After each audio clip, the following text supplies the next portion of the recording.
בשם השם נעשה ונצליח. Shul Torah. Bezrat Hashem. We're closing out the Tisha B'Av. Bezrat Hashem, it's the last Tisha B'Av for Am Yisrael. Or next year, Mashiach Tzidkenu. Bezrat Hashem is already going to be here and turn it into a Simcha. And Bezrat Hashem, at the very least, we'll do tshuva as a result of this Tisha B'Av. Today's shiur is for Ilui Nishmat Tamara Bat Rachel Granik, and also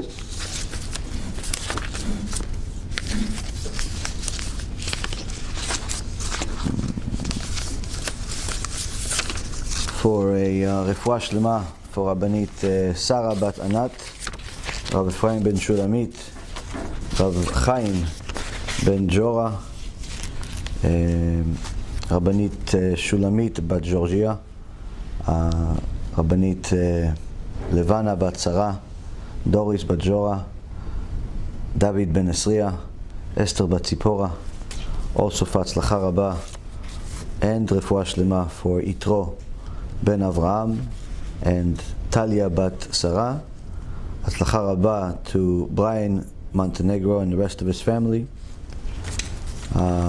Also Shaul Ben Farzane, Hatzlacha Rabba, Chom Ha'aseh Yadem, and Refuah Shlema to his dear wife Orit.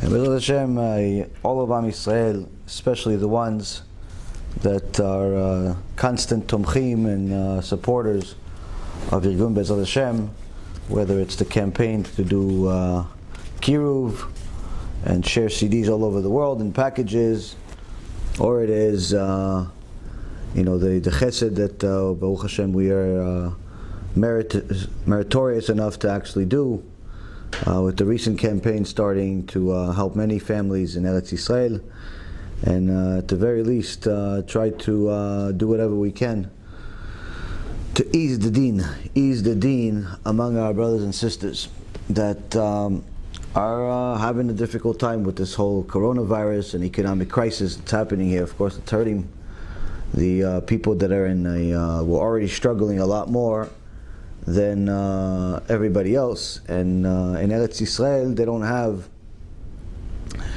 the same government benefits that perhaps America has. So a lot of people are struggling. Now, financial struggling is very easy for people to understand, because this is something you see. You see with your own eyes that somebody's struggling. You see him, chas v'shalom, he got kicked out of his house, his car got repossessed. You see his walks around with clothes that hasn't been washed for God only knows how long. You can see when someone's struggling. But when it comes to spiritual struggling, it's much harder to tell, because a guy can come to you, for all intents and purposes, look as religious as can possibly be, and you don't even know what hits you as soon as he or she starts talking about the things that they're overcoming or the things that they're failing at. Many times I try to tell people this, that don't spend so much time on your looks. Don't spend so much time on making yourself look like whatever you think a Jew is supposed to look like. Spend your time looking modest. Spend your time learning Torah, and don't spend so much time on your looks. Why? It may make you a liar. Your looks may make you a liar, unintentionally. You walk around, you look like a rabbi, but you don't even know Aleph Bet. You walk around, you have the look of a yeshivish type of person, but you're married to a goya. You walk around, you look like you've been at every kollel in America, because you have such verbiage that you use, and sometimes people are not even Jewish. And the reality is, Rabotai, when a person spends an exorbitant amount of time to look a certain amount of way, it says a lot about them, but not good. Now, don't get me wrong. Should you try to look professional, look respectable, look like a Jew, sure. If you want to grow payas, you could grow payas. You don't have to, but if you want, you can. You want to grow a beard, you can. You don't have to, but you can. What you have to focus on is what's obligatory first. Because if a person tells you, grow a beard, and you grow a beard because he told you, it's not good. Why? One day you're going to get itchy, and you're going to want to shave the beard. And now your beard turns into a Chilul HaShem. Why? You look religious.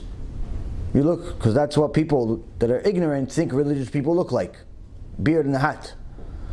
So you looked religious for a certain amount of time, and then one day you decide to shave because you don't like the beard. Or your wife complained. And for Shlom Bayit, you want to take off the beard. Or you want to take off the peot. Because you didn't really want it in the first place. You just did it because somebody told you. You didn't understand the significance. That the Baba Sali says that person that grows a beard is lowers the dinim, lowers the judgment on themselves, and brings chesed instead, brings kindness from heaven on themselves. Or the issue with the peot, the Ben Ish Chai says that the peot are the two witnesses that you're a Jew. They're the two witnesses that you're a Jew. So somebody says to the Ben Ish Chai, he said, yeah, but I'm a Jew, I got a Brit Milah. He says, it's not a witness. Nobody can see it. No one can see it. He says, these are two witnesses. For Judaism, you need two witnesses for everything. And these are two witnesses that you're a Jew. Now, sometimes you want to grow peot long. Sometimes you want to grow and just have sideburns. But many times Jewish people don't know what's right and wrong. They shave their head like goyim. They shave their head like goyim, either a 1 or a 0 around their head, and have a little chicken thing on it and going on top. And that look is not only not a Jewish look, but it's a sin. Not allowed. Why? Shaving your sideburns. This is a problem sometimes for people that are balding. So because they feel uncomfortable balding, they decide to just shave their entire head. Not allowed. Not allowed to shave your entire head. Why? Your peot. Your peot have to stay. Your peot have to stay. You want to grow them long like the tradition is to grow them long. But at the very least you have to have peot. And the Ben Ish Chai says, these are two witnesses. He says, I'll tell you a story. He said, years ago, the Ishmaelim, the Arabs, they don't like the Christians. Because they view them also like we do, as idol worshippers. But they don't act like we do. When they see somebody's an idol worshipper, they just want to kill him. So many times they would have these crusades where they would look out for Christian people, and it killed them. Entire cities, entire communities. And one time they caught a group of Christian people, and the sheikh would go and check who's a Jew, who's a Christian, and who's not. How? How do you know if he's a Christian? He check if they have Brit Milah or not. If they have Brit Milah or not. Because people can talk. You can say whatever. It could be a slick-tongued person convince you one thing and really it's something else. Says, no, I don't need you to talk. I don't need to talk. Just show me the Brit Milah. Let me see if he has Brit Milah or not. Because Muslims have a Brit Milah, but they do it later on in their life. And Jews have it at 8 days old. So, are we online? Yeah. So, let me see if he has Brit Milah. Because the Christians typically don't have Brit Milah. So they check. Doesn't have Brit Milah, kill him. Doesn't have Brit Milah, kill him. Doesn't have Brit Milah, kill him. Why? Idol worshiper. They kill him. Two. So the Ben Ish Chai says, at one point they get to this one guy, and the one guy says, hey. He takes off his turban, and he shows the peot. He says, I'm a Yahud, and these are my two witnesses. So the sheikh liked it. He saw he has a Brit Milah, and he liked his expression so much, he says, give this Yehud gold on his pretty witnesses. So they put some golden chains, golden bracelets on his peot, and the Jew says, your sheikh, My witnesses are strong. It can handle more if you want. So they gave him more. They gave him more. So the Ben Ish Chai says that the Peot is a witness. But the point is, the original point is, whether somebody has Peot or doesn't have Peot doesn't mean that they're religious, doesn't mean they have Yirat Shamayim, doesn't mean anything. It means something to you, Kadosh Baruch Hu sees it. But for all intents and purposes, the look shouldn't necessarily be the number one focus that you have. I know at least 2 or 3 guys that are internet terrorists. Both of them are not Jewish. Neither one of them will ever be Jewish. But if you hear their vocabulary and you look at their looks, they both look like they've been Jewish for 30 years. They act like they're so Jewish they forgot to convert. And they have no interest in converting, because all day they make fun of Jews, make fun of the Torah. But they think that they're doing it in the name of Judaism. So looks, Rabotai, it's not so much. So now back to our point of not spending so much time on our looks is one thing, but that means that how are we supposed to know if someone is struggling spiritually? Because physically, if they're struggling, if you see somebody in pain, you can see, look at their facial expressions, you can see if somebody's in pain.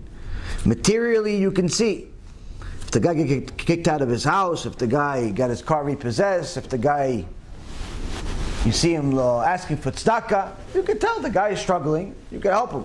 But what if somebody's struggling spiritually? How can you tell? The truth is that the only way that you can tell is with Ahavat Chinam. Ahavat Chinam meaning free love, but not free love like the Goyim from the 70s, where you just love anything that moves or doesn't move, and always connected with some type of immorality. No. Senseless love, baseless love, free love, whatever you want to call it, however it translates, is in so many words loving another person enough to care about them even when they don't care about you, caring about them even if it doesn't benefit you, caring about them enough to ask even if it doesn't look like they're interested. In fact, more times than not, if they're struggling financially, they want you to care and they're looking for your care, but maybe you don't want to care because it's going to hurt your pocket. If they're hurting physically, the best you can do is, you okay? What are you going to do if they're hurting physically? You see somebody in pain, what are you going to do? You okay? You think that helps somebody? I promise you. You ask me if I'm okay, it doesn't help me. You ask anybody that's in pain, you okay? It doesn't help me. It just shows you care. Thank you for caring, but it doesn't actually help in anything. Like, he's still going to stay in pain after you ask them. Sometimes they're in so much pain they don't want to answer. So, but they want somebody to say something. Hopefully, maybe somebody cares so you don't just die on the street or something. But when somebody's struggling spiritually, more times than not, they don't want you to ask them. More times than not, they want to be left alone. Unless you agree with them. So that means that in order to show Ahavat Chinam, you have to care about a person even when he doesn't care about himself, and you have to be a little bit of a chutzpan sometimes. You have to push yourself in, because you have to care about him because he doesn't care about himself. Because he doesn't care about himself, and he's, in so many words, ruining his own life,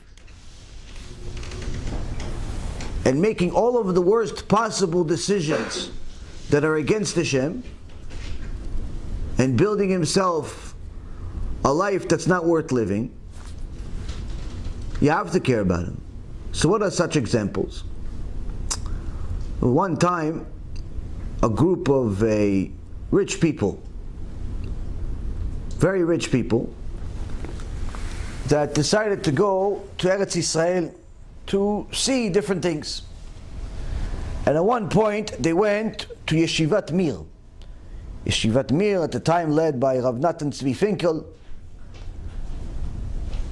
one of the Gdolim, but also a person that suffered an enormous amount of pain.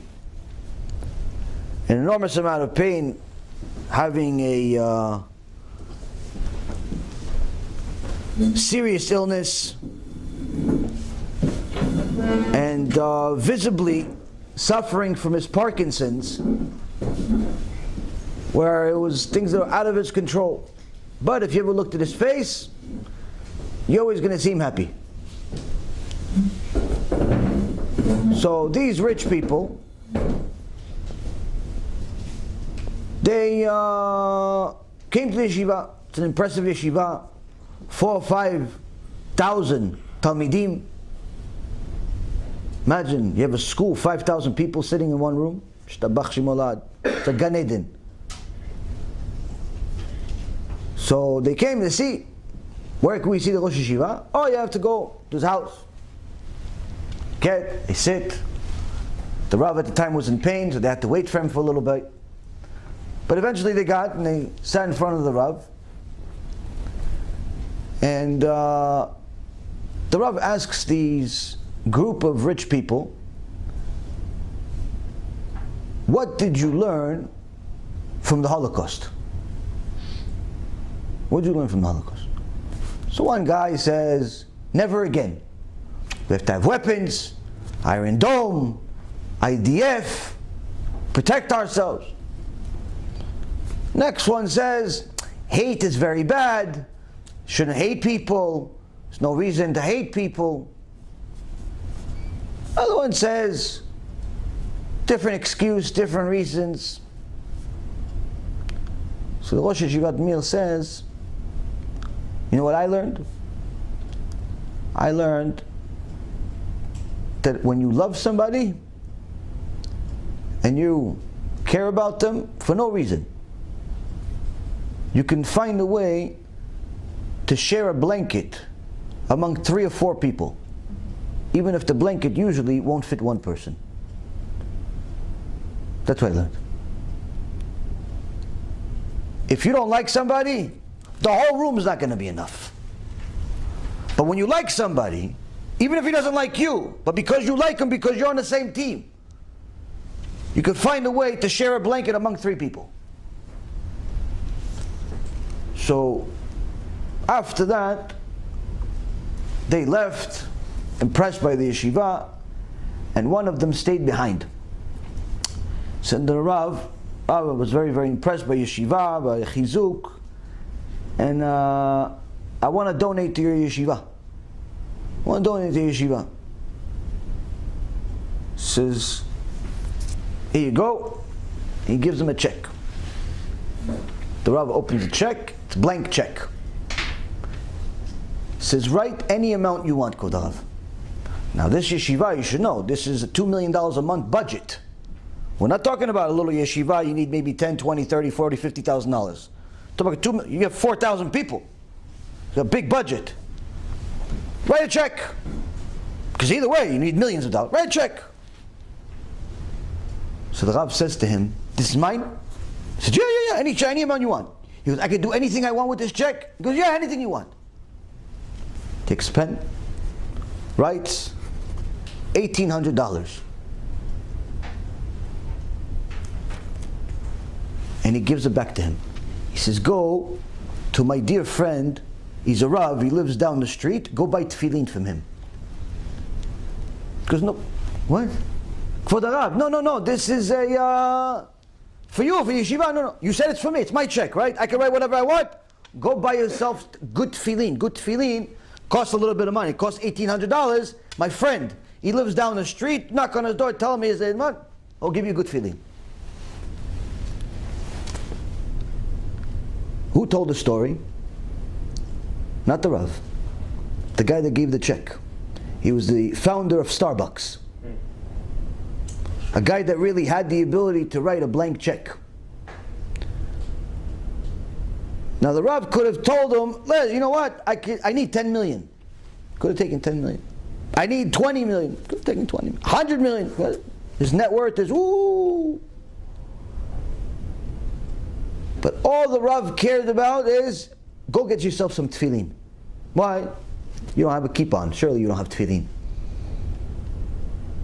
Go get yourself good feeling. That's Ahavat Chinam. Ahavat Chinam means that sometimes you have to look at things beyond your own interest. In fact, all the time. You have to look at things beyond your own interest. And it's very, very difficult for people to look at anything beyond themselves because naturally we are selfish creatures. We want to eat what we want to eat. We want to go to where we want to go. We want to pray the way we want to pray. And many times we do things not necessarily because they're right or wrong, but because it fits us.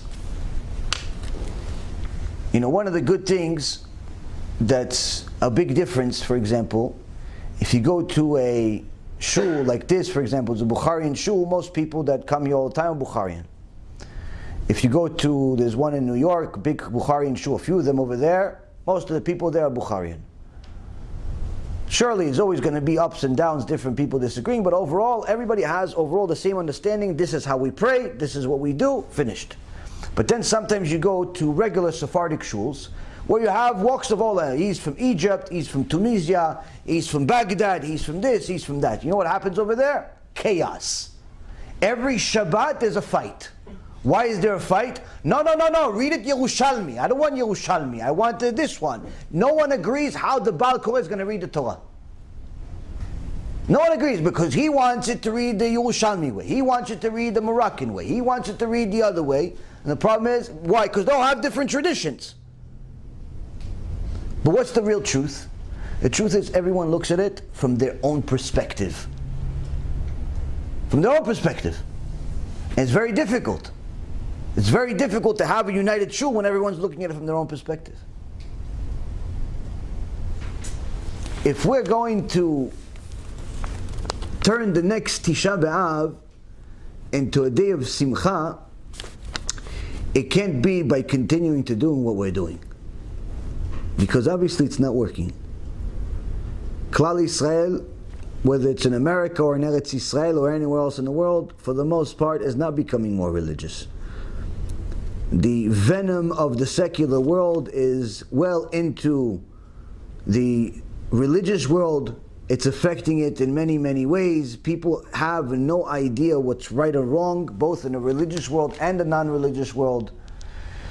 People are having a very difficult time gluing themselves to HaShem, and many times you see that people are having spiritual crisis, but no one loves them enough to help them.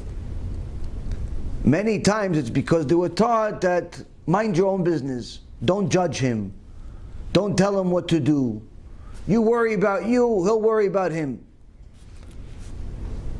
But if you worry about you, and he worries about him, and he worries about him, and he worries about him, you know what's going to happen? We're all going to turn into goyim. Because Am Yisrael has a mitzvah, it says, Kol Yisrael arevim ze lazeh. All of Am Yisrael are obligated to each other. We're all obligated to each other, where it doesn't really matter if I like you, if you're Moroccan, or if you're Ashkenazi, or Sfaradi, or if you're Hasidish, or you're this, or you're that. The fact that we both have the same Father in heaven automatically obligates me to care about your spiritual status, even when you don't care. In fact, even more when you don't care. Because your financial status, if I could help you, I'd be more than happy to. But that's not necessarily going to buy you Olam Haba. If I give you some money, and you're able to buy some bread, okay, so you'll live another few days.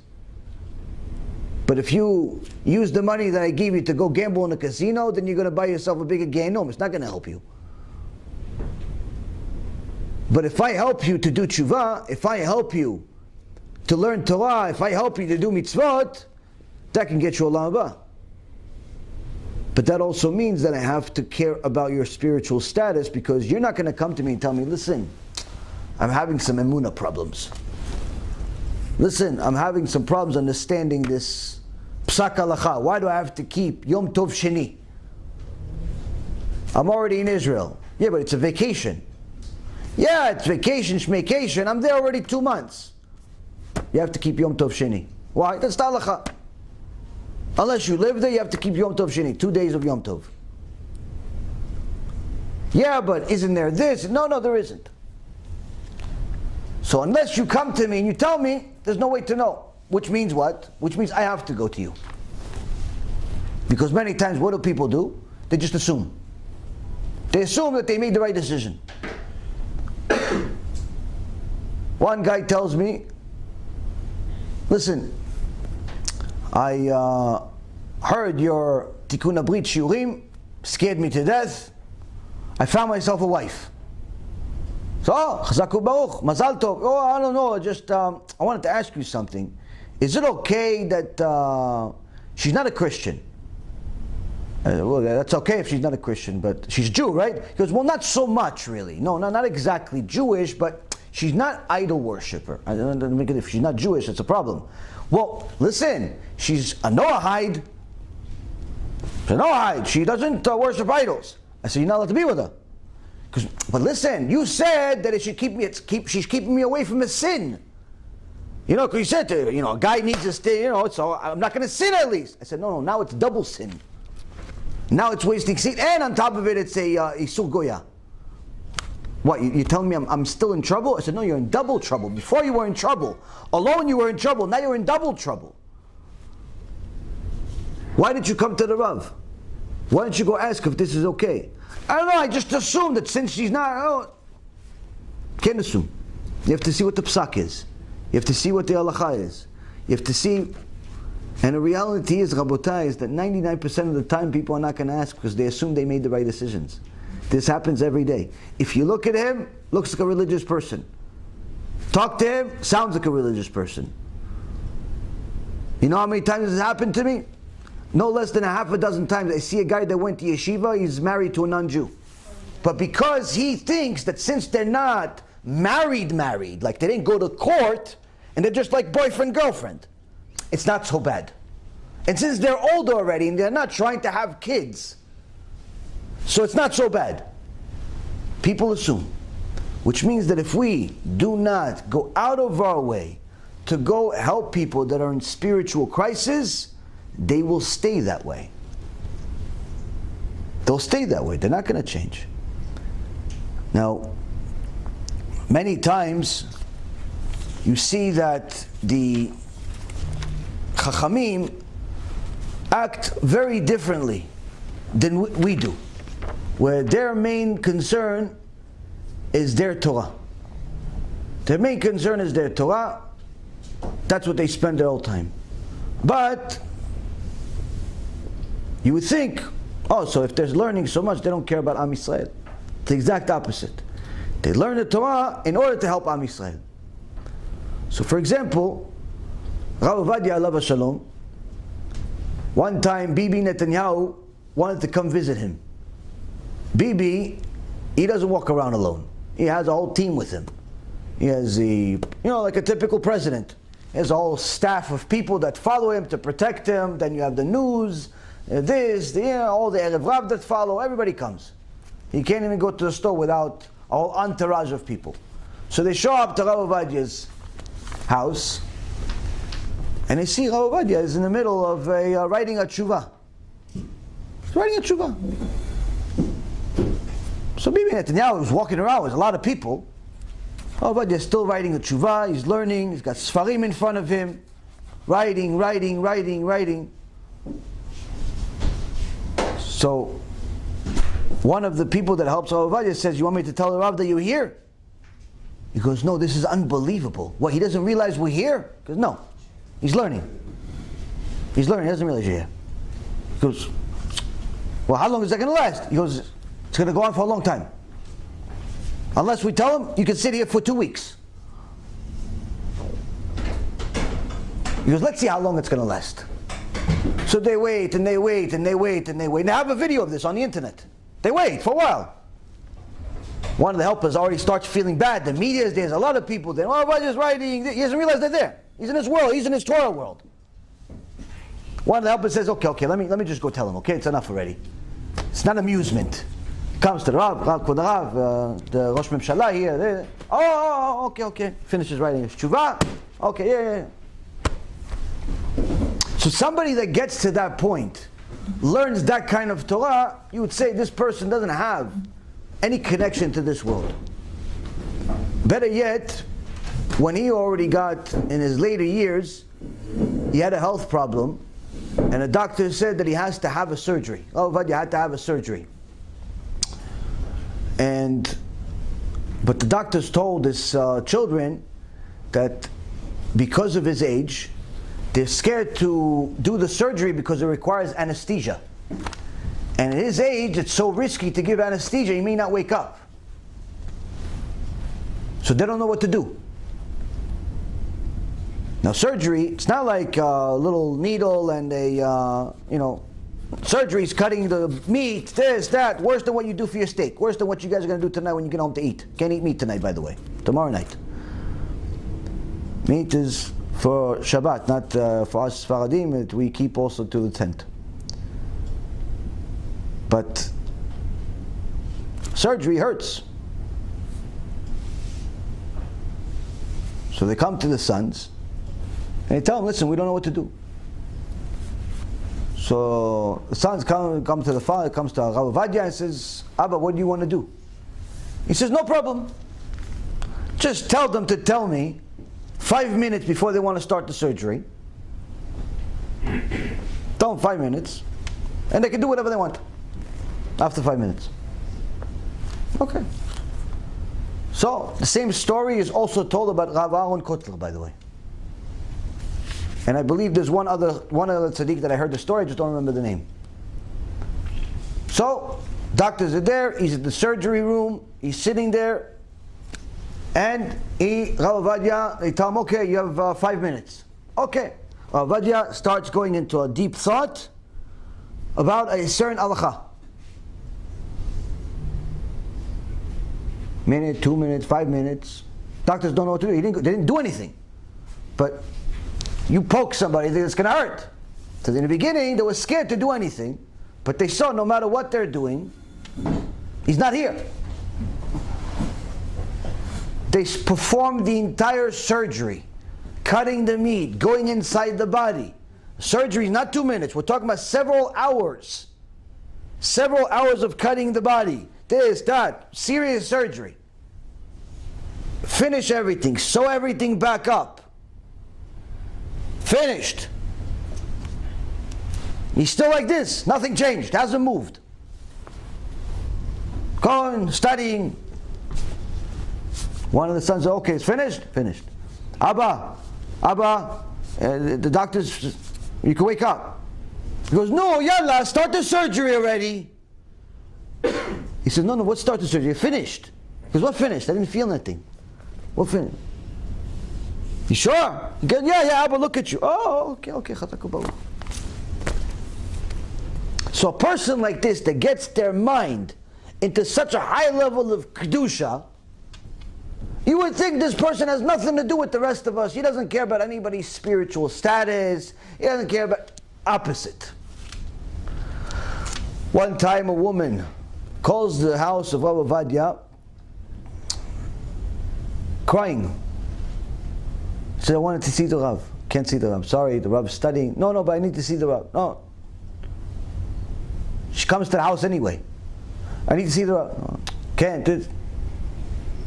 Rabbi Vadia happens to see. Yeah, no, come on. Let it. He doesn't know this woman. They start talking, and he starts crying with her. For over an hour. Doesn't know her. She tells him her problems, and he starts crying with her for an hour.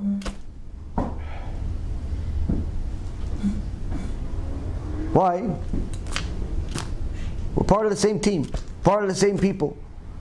She's having a spiritual crisis. How's that not going to make you cry? The same thing goes for all of the tzaddikim. All of the tzaddikim worried so much about the rest of Klal Yisrael, and they utilized their Torah in order to do it.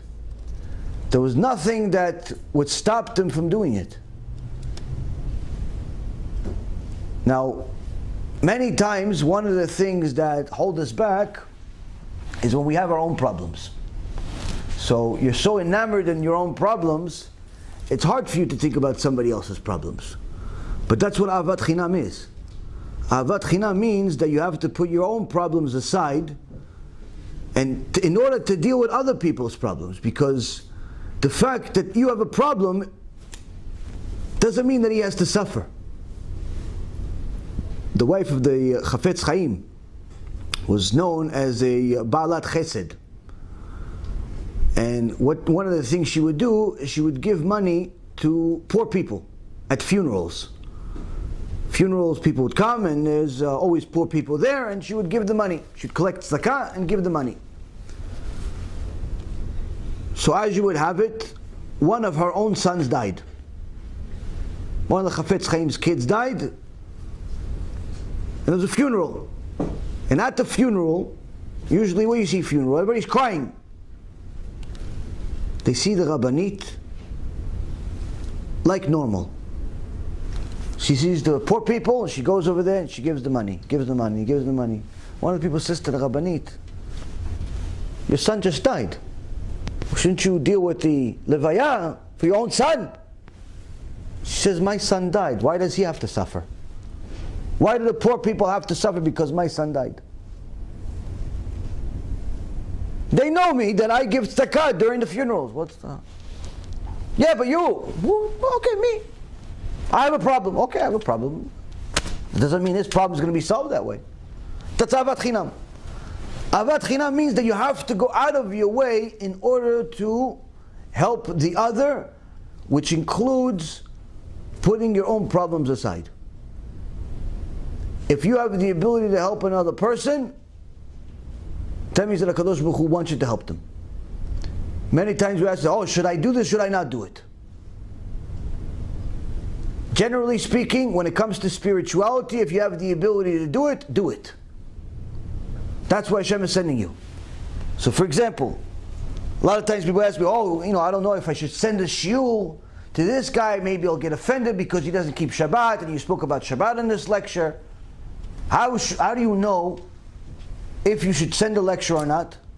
What's the gauge? How do you figure that out? If you should send a lecture about Shabbat to your friend that's a mechalet Shabbat, how do you know? It's very simple. If you have his phone number, and coincidentally you also have a finger, and you can press the send button, you send it. That's all you need. The rest of the calculations, leave that to the Satan. Let him do calculations. We don't do calculations like that. He doesn't keep Shabbat, you have a finger, you have a lecture, you have his phone number, send a lecture. Why? What do you have to lose? Oh, maybe he'll get offended. From what? From you trying to help him?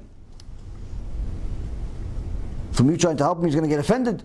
Yeah, because last time I sent him something, he said, stop sending me stuff. You did stop sending him stuff. You haven't sent him anything in a week. So, send him now, something new. Why? Because the reality is, when you care about another person, when it's real Ahavat Chinam, you start looking at people and you start realizing, if he doesn't change, if she doesn't change, only bad follows this. When a person lives their life without HaShem in their life, without keeping Shabbat, without learning Torah, without doing mitzvot, without being an honest person, without doing all of the things that HaKadosh Baruch Hu says we have to do. When a person lives a life that's simply careless, and he lives no different than the Goyim, for sure they're going to lose in the end. You as his friend, as his colleague, as his brother, as his sister, as his nephew, niece, whoever you are, you, because you care and you want to show him Ahavat Chinam, you have to push. You have to be a little chutzpah. You have to get him to, at the very least, review the other side, so they can make an educated decision. And in order to overcome your own Yetzirah that tells you, no, maybe I shouldn't send it, maybe I shouldn't invite him, maybe this, maybe that, in order for you to overcome your Yetzirah, you need Ahavat Chinam. Ahavat Chinam means that it doesn't even make sense for me to do this, because I know that after I send this, he's probably going to yell at me. I know that after I send this, he's probably going to get upset at me. He's not going to invite me to his bar mitzvah. He's not going to invite me to his kid's wedding. He's not going to, invite me to the next simcha that he has, because I'm worried about his spirituality. Truth is, you should still do it. Why? Because no matter what you lose as a result of it, you're always going to gain with HaShem. You're always going to gain with Hashem. Now somebody came to the Lubavitcher Rebbe one time and told him, listen Rabbi, I have a friend that's not religious, but he says he doesn't want to hear about it. What do I do? So the Lubavitcher Rebbe, Ahava Shalom, says your friend is like a person that's a roommate of somebody who's really upset and comes back home from work and he tells you, listen, I'm tired, I'm frustrated, don't wake me up, I'm going to sleep. Don't wake me up, I don't care what happens. You get upset that he's talking to you this way. You leave the house. As you leave the house, you walk down the stairs, you start smelling smoke. You start smelling smoke, fire. You turn around, you see that there's a fire. Now of course your friend, although he made you really, really upset, and if it was up to you, you wouldn't want to talk to him for the rest of his life after such a nasty attitude. What are you going to do? You're going to run upstairs and wake him up. Now after you wake him up, he's going to tell you, hey, I told you not to wake me up. I told you not to wake me up. I told you I'm going to sleep. Leave me alone. And you're going to tell him, listen, whatever you want to say, fine. There's a fire here. Is he still going to be upset at you? Is he still going to be upset at you after you woke him up because there's a fire? No. Why not? Because you saved his life. Before, when he didn't know there was a fire, of course he's upset. But one day he's going to wake up. One day you're going to show him something that's going to wake him up. And he's going to realize that he is on fire. He is married to a non-Jewish person and he's a Jew. He's eating non-kosher food. He's learning things that he's not allowed to. He's doing things that are forbidden, and so on and so forth. And he doesn't realize that he's on fire, or his future is very fiery.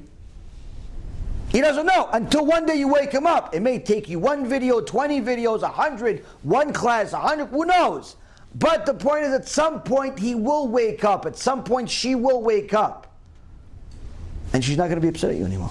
Why? Because you're going to realize all you're trying to do is save their life. All you're trying to do is save their life. Now sometimes they won't want to admit it because they have an ego and they don't like to be wrong. And you don't like to be wrong, and nobody likes to be wrong. And that's also where Ahavat Chinam comes in. If you did it because you care about his olam haba more than you care about his olam hazeh, and more than you care about your olam hazeh, then you won't care if he doesn't say thank you. Then you won't care if he doesn't even give you the credit. In fact, you won't even care if he pretends like he's always been this way. Why? You did your job. You did your job. There's HaShem. He's going to go to heaven. You move on with your life. Next customer. But if you did it because you want to get something out of it, it's going to destroy you. Not to get the credit. That he's not saying, oh, thank you for saving me every single time he sees you. He's waiting for his daughter to some tzaddik. You want him to give you a special announcement. Listen, Rabotai, I want you to know, my friend, my daughter wouldn't be here. She would have married this tzaddik if it wasn't for my friend who helped me do tshuva 20 years ago. That's what type of announcement you want. Thank you, I want you to know that if that's what you're looking for, it's not good. That's not Ahavat Chinam. Ahavat Chinam means no matter what. You simply want to do it because it's the right thing to do. It's the right thing to do. Now, how do we get to such a point? First and foremost, you have to learn Torah. Because even to help people do tshuva, you have to have some merit. HaShem doesn't want to give this type of reward to a person just because. You have to really want to help people. You have to really want to work. And to do that, you have to learn Torah. You have to know right and wrong. You have to know what's allowed, what's not allowed, and so on and so forth.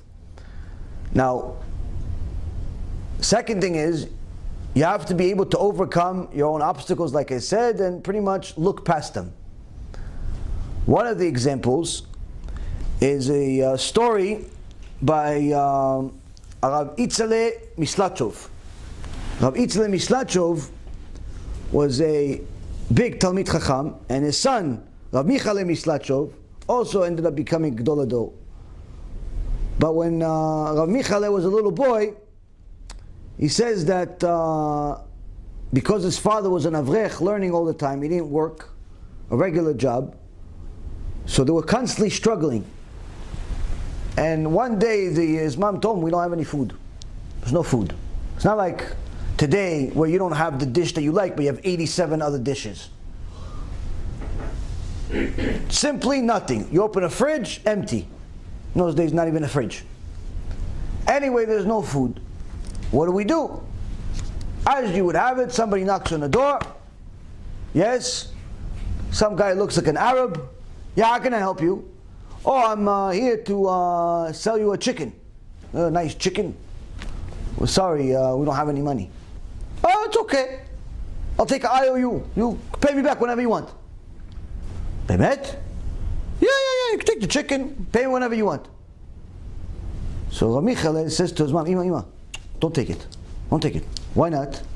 Oh, what kind of person is this? He doesn't even know he's going to give you a chicken without you paying him? He probably stole it. He's trying to get rid of the goods. Probably stole it. Why is he going to give you a chicken for no reason? He doesn't know you. He says, yeah, we don't have any food. She didn't listen to him. So okay, fine, give it the chicken. A few days later, comes back. Hello? Yeah, oh, I have a chicken and some flour for you. Yeah, I'm sorry, still don't have any money. No, don't worry, it's okay. You can take it. Sure? Ima, don't take it. He's a thief. The guy's a ganav. What, he's giving you, nobody has this guy. It's a ganav, this guy, don't take it. No, come on, okay. Thank you. A few days later, 3 weeks have passed already. Comes back again. Oh, listen, I have some chicken, some flour, and some other stuff. Oh, fruits. Oh, yeah, I don't have any money. Settle. You go. It's okay. You pay me, I know you. You pay me the money. So that Shabbat, she had everything for Shabbat. Fruits, vegetables, meat, shtabach shimo. So she set up Shabbat. Now this Shabbat, the other times there was a little bit. Oh, Baruch Hashem, they made it. But this time the guy gave us so much stuff. So she figured, maybe the Rav is going to notice finally. And he's going to ask, where are we getting this? He never asked where we're getting the food. So they're sitting on Shulchan Shabbat. And the Rabbanit is waiting for Rabbi Mislachov to say something. Doesn't say. She says, for the Rav, don't you wonder where we get the food or nothing? Because no, I know already. She says, what do you mean you know? I know already. He goes, what do you know? Because I know everything. I know everything that's happening. She goes, how do you know? Because Eliyahu Navi is coming to the kollel three times already. He keeps telling me that Michale keeps calling him at Ganav.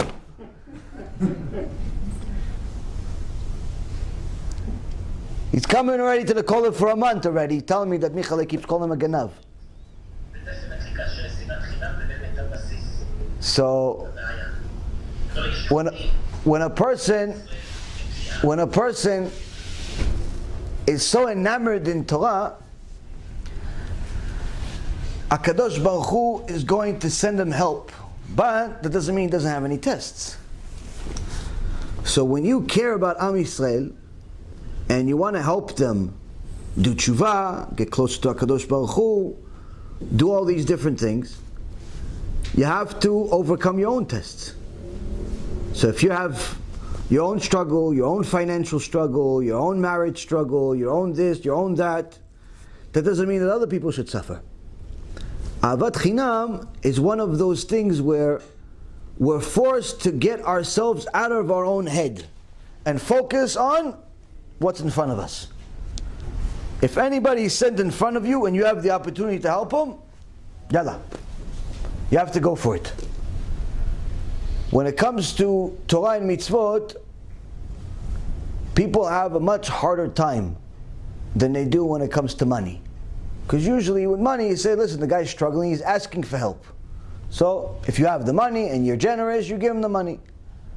When it comes to Torah and mitzvot, people are a little bit more cautious.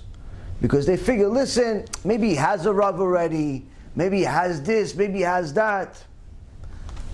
Now, we've talked about already that sometimes you have people that learn, or they think they know, but many times they're still doing the wrong thing, like the example that I just gave you. Tonight, in Arvit, you're going to do something that we do every day. You're going to read Arvit. In Arvit, it says, "Ameshalem gmul lekol oivei nafshenu." HaKadosh Baruch Hu, He pays retribution to all of the enemies of our souls. Meaning a punishment at some point has to come to all the people, all the things that are enemies of our souls. Sometimes the enemies of our souls are a choice of friends. Sometimes our enemies of our souls are different people that we view as leaders. So that also means that even with Ahava Chinam, you still have to be picky with who you help. Because sometimes there are certain people you're not allowed to help them. Certain people you're not allowed to love them. Why? Because they're anti-Torah. There are certain people, they're just ignorant, they don't know. Maybe he's driving on Shabbat because he doesn't think it's a big deal. That's not anti-Torah, that's just an ignorant person. That's the vast majority of Am Yisrael. They may know that you have to keep Shabbat, but they don't know the significance of violating it. They figure it's like maybe going over the speed limit, maybe. You know, okay, so it says 65 and I went 75. What's the worst that could happen? The guy's going to give me a $500 ticket? Okay, so Hashem's going to give me a $500 ticket every month, every week. And when I go up to Shema, I say to Hashem, I don't have any money. What do you want? I don't have any money. That's what people think. People think it's like a parking ticket maybe. When you actually let them know, listen, no, it's not a parking ticket. It's not even a traffic ticket. It's not even a revoke of your license. Violating Shabbat is a very big deal, and you give him some details. All of a sudden, the guy's going to be much more receptive. Now, if the guy is ignorant, you have to do whatever you can to help him.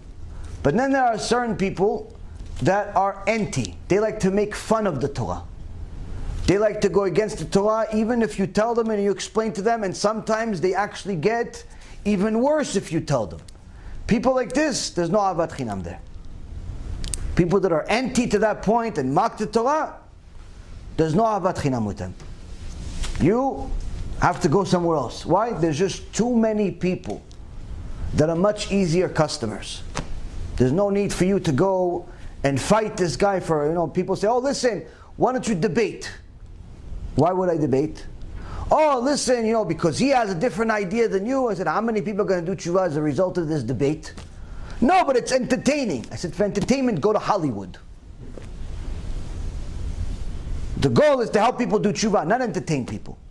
And it's not about skills. I've been debating for 20 years. It's not about skills. It's about what's the point of what you're doing. If you look at, you have a certain amount of time every day to spend helping people, to fulfill the mitzvah of Ahavat Chinam. You don't have the whole day. You have a certain window every day. That means you should not waste that time on somebody that is anti what you're doing. Go look for an easier customers. So all of those different people that like to argue religion just for the sake of arguing, worst customers in the world. All of those people that already think they know everything, terrible customer. Who should you go to? People that are completely ignorant. Don't know much. But still respectable. There's a lot of them. Sfaradim, Shkenazim. In fact, you'll even find them inside the religious world. Many times I meet people, they look a certain way, I think that they're extremely religious, they start talking, they start saying things, they don't even know the basics of Halachot Shabbat. They don't know the basics of Judaism. Many times, even though they look more religious than anybody else in this room. Why? Because looks are deceiving.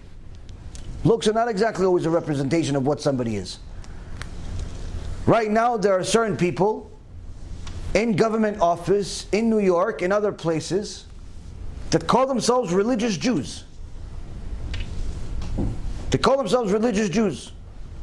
But instead of helping the yeshivot deal with the crisis that's happening from the New York government, that's trying to force the yeshivot to change the teachings altogether, to have 7 hours of secular study, pretty much destroying the Torah, instead of these people actually fighting against the government and say, listen, leave the yeshivot alone.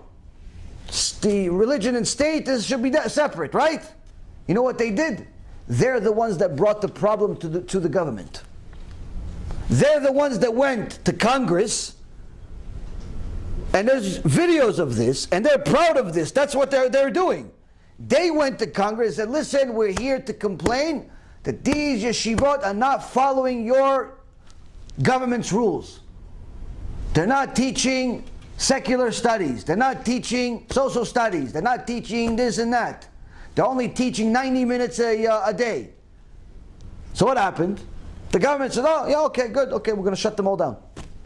We're going to cut out the funding.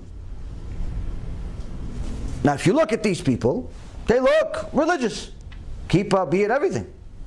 Another group of people that are in the government, they have a occupation where all day they're forcing people to share their opinion of what they want to go into law.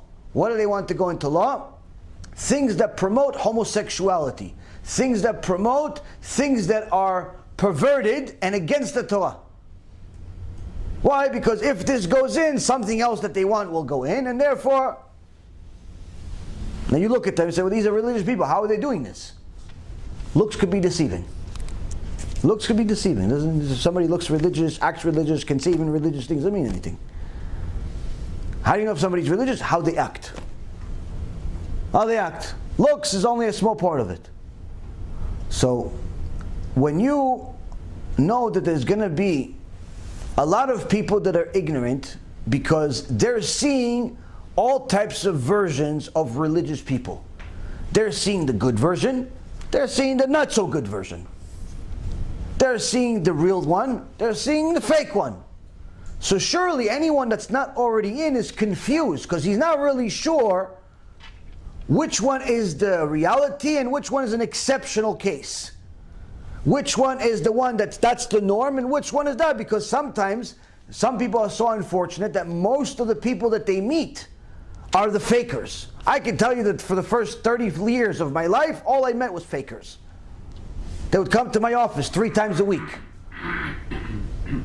And the problem is that sometimes you think that's the standard, and it's not.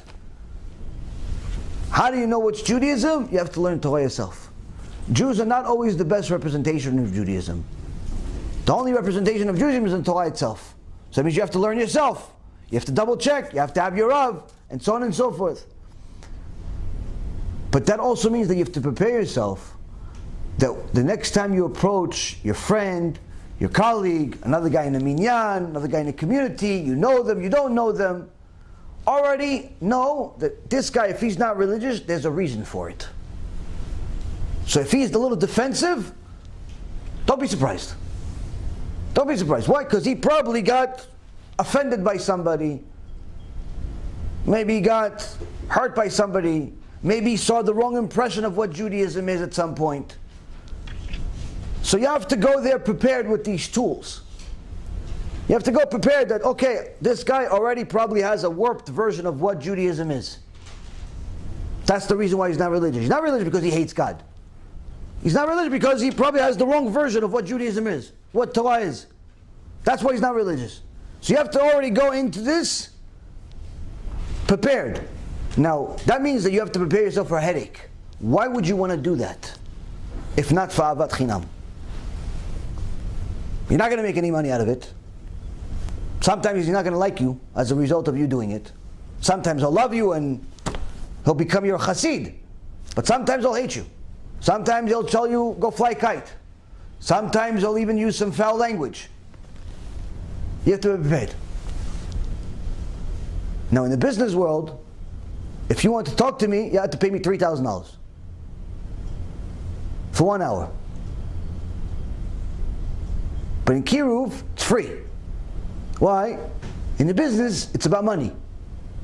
In business, it's money.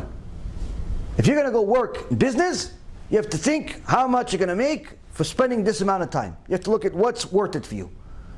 Certain customers, he's going to make me $1,000. So the customer is going to make me $10,000. Which customer do you go to? If you're a good businessman, you go to $10,000 guy. Why? Because that's where you're going to make more money. Now, you could be a superhero and say, no, but the other guy is a much nicer person. Okay, good luck with that. You're not going to succeed in business. In business, you go where there's profits. In Torah, it's not where there's profits. In Torah is where you need it.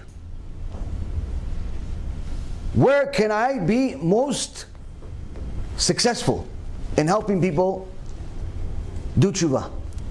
Now, every single person can be a mezakeh rabim. Some people can do it by speaking. Some people can do it by their skill set, whether it's computers or graphics or whatever it is. All types of skills. People have skills, utilize your skills, both for your business and for Torah. Some people can do it by inviting people to a shiur. Some people can do it by arranging events. Some people can do it in all types of ways that you can use your creativity to do it. Why would you do it? It's not for a profit. It's not for money. And anyone that says, yeah, but it's olam haba, it's heaven, yeah, all that's great. But when you have a tough customer, suddenly you forget all that stuff. So that means that the only thing that's going to keep you coming back is Ahava Chinam. Loving Am Yisrael more than sometimes you even love yourself. Because that means that you have to get yourself to do something that's not profitable. At least nothing that you can see. In order to help other people, because you know that if you don't do it, it's very likely nobody else will either. Because everyone else is going to make the same excuse you're making. Their excuse is they're busy with work. So, if you say you're busy with work, they don't need to be unbusy. Why should I do it? You do it. If you say, listen, I don't have the time. I don't have the time either. Nobody has the time. It's amazing how no matter how much technological developments we have that make the world more efficient, we have less time. Rav Zelig Alav Shalom used to like talking about how no matter what we did, the Yetzer Hara never left. Where he says when the washing machine was first released, people were enamored by it. It's like, wow, look how much time we're going to save. Instead of washing the clothes with our hands, there's going to be a washing machine. Oh, that's amazing how much time you save by not having to go to wash the clothes. You have a washing machine, it's hours of time. We're going to have so much time. I'm going to be able to relax. I'm going to be able to work. I'm going to be able to be with the kids. I'm going to be able to learn. I'm going to be able to do all these different things that I never had time to do because I was washing clothes. Guess what? In America today, it's completely standard to have a washer and a dryer. Other countries, it's not so standard. Some yes, some no. But yet, nobody has any time. With the washer and the dryer. And sometimes people have two. No time. No time. Why? Yetzer Hara tells you, listen, yeah, you save the time with the washer and dryer, but that means you have other stuff to do, and other stuff to do, and other stuff to do. So if you're going to wait to finally have time, and then you're going to make a lecture, and then you're going to arrange an event, and then you're going to go and give out CDs, and then you're going to go help people do tshuva, time is never going to be. You're going to make the excuse, he's going to make the excuse, everybody's going to have the excuse. Nobody has any time. Ahavat Chinam means you simply have to make time, because it becomes a priority in your life. When you make the Torah a priority in your life, it's not just the Torah that you learn for yourself, to learn more Gemara, to learn more Mishnayot, to learn more Shu Alachot. It's not just about that. It's also to live the Torah. It's to live the Torah. It's actually to look at the Torah and say, okay, how could I do this? How could I do, okay, I learned this halakha, oh wow, it's amazing. How could I do it? How could I apply this to today? That's what learning Torah is. It's not just looking at things where sometimes you see is different people learning together and they go back and forth of what his opinion is and that opinion is and his opinion is, and an hour and a half they're talking about some halakha that's not even relevant to today, some korban that was 2,000 years ago at the Beit HaMikdash, and it's good to learn it for the sake of learning, but that shouldn't be your foundation. It should be part of your learning. But sometimes people like to toil in things that are inconsequential. They call it pilpul. where they just go back for the sake of learning, instead of learning things that you could apply to your life. Whether it's musar or specific halachot or whatever it is.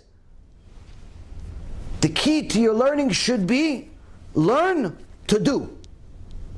Learn to do. So when you're learning, okay, how could I do this? Can I do this? How could I do it? How could I apply this today? How could I apply this to my tefillah? How could I apply this to my Shabbat? How could I apply this to my Yom Tov? How could I apply this to my day-to-day? How could I do all these different things? A person learns Torah that way, he'll succeed. But if a person learns Torah in a selfish way, just for the sake of his own learning, the Gemara in Masechet Avodah Zarah says a person that learns Torah just for his own learning but never to teach others, it's like a person who does not have a God. Why is it like a person who doesn't have a God? This is because learning Torah, the first thing you're supposed to learn from it is about Hashem. If you don't believe in Hashem, go back to page 1. Now you believe in Hashem? Okay, so now you believe in Hashem. What are you supposed to do now? Emulate Hashem. Be like Hashem. Whatever His character traits are, you be like Him. What's the first character trait we all know about Hashem, aside from the fact that He's awesome and He's great and He's amazing and there's no enough descriptions, but what do we know? He gives and never receives. He's kind. So if, after learning Torah, you've gone through the Shas a few times, you've gone through the Shulchan Aruch, you've done different things, you're good, you got it, and you still don't share your Torah, that means that you're learning the Torah like it's a history book. Because the point of your learning is supposed to be to emulate Hashem.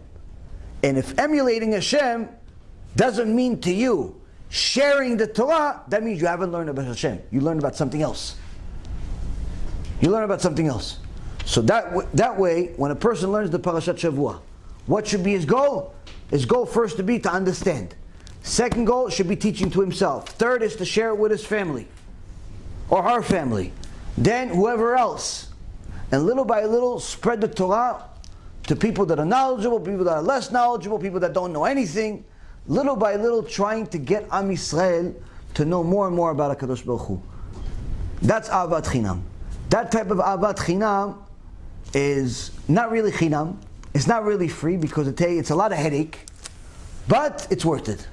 Because then you start seeing one guy change, one couple, another family, another few families, another few people, get married to good people, so on and so forth. Before you know it, you build communities in different places of different people, and you see how people transform their life. If every single person that's watching this shiur here, live, and wherever, simply takes on himself, you know what, this year, from this Tisha B'Av till next Tisha B'Av, I'm going to do everything possible to get at least 10 people to do tshuva. At least 10 people, I'm going to get them to start learning Torah every day for at least 15 minutes. That's my goal. 10 people. That means almost one a month. How could I do it? Some people could do it because they have good speaking skills. They're good talkers. Instead of talking to her on the phone for 5 hours about the mall, talk to her about HaKadosh Baruch Hu. Instead of talking to him about sports and all of these athletes making a lot of money and losing it, talk to him about HaKadosh Baruch Hu. You use your time that you already have anyway, talk about HaKadosh Baruch Hu. Or share the shiurim, or bring him to the shiurim, or share the CDs, or do whatever you can to help other people do tshuva. If every single person does that, you're going to have literally tens and tens of thousands of people do tshuva over the next year. That could literally change the gzerah that's already on this world. All of the horrible things that are happening in this world. Whether it's the possibilities of war, poverty, Great Depression, recessions, disease, all types of horrible things are literally on the surface. There's like mamash, Hashem yishmor v'yatzil. It's like a black cloud all over the world. People are scared to leave their house, but at the same token, they can't stay inside anymore. They're going crazy. No one knows what to do. No one knows if to invest, not to invest, go to work, don't go to work, get married, don't get married. Everyone is scared, Jews and Gentiles alike. There's a revolt everywhere. In Eretz Yisrael, there's all types of marches. In America, there's all types of marches. There's certain places in America you're not allowed to walk around with an American flag, even though it's America. In Israel, chas v'shalom, you walk around like a religious person. The world is boiling. Why? There's less HaShem here. There's less HaShem because people are not learning, people are not doing. And even the ones that are religious, everybody's worrying about themselves. Most people, they worry about themselves, maybe their kid, maybe their daughter, here and there. No one loves each other to the extent where even if you don't know him, you care about his spiritual status.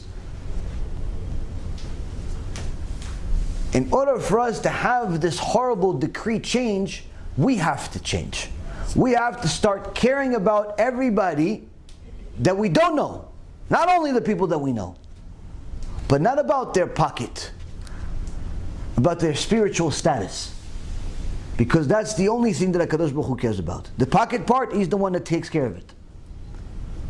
If we each take initiative to actually start helping people do tshuva, a lot of things are going to change. Some people are busy making money, so you can use the money. You donate, we help people do tshuva, we share more CDs, we do more lectures. Some people, they have a certain unique skill. Use that skill. Some people have a certain ability to bring people, they're networkers, they know a lot of people, arrange shulim. Everybody can do something. But always know that in order for that to succeed, it has to come chinam. It has to be free. It has to be because you care about him or her, even though they don't care about you. If you do it that way, Be'ezrat Hashem, you'll succeed. Be'ezrat Hashem, next year we'll see each other again, but under better conditions, where HaKadosh Baruch Hu's decrees are much better than they are today, where a lot more of Am Yisrael are closer to him, Be'ezrat Hashem, and hopefully, we have the merit to see Mashiach Tzidkenu. Amen.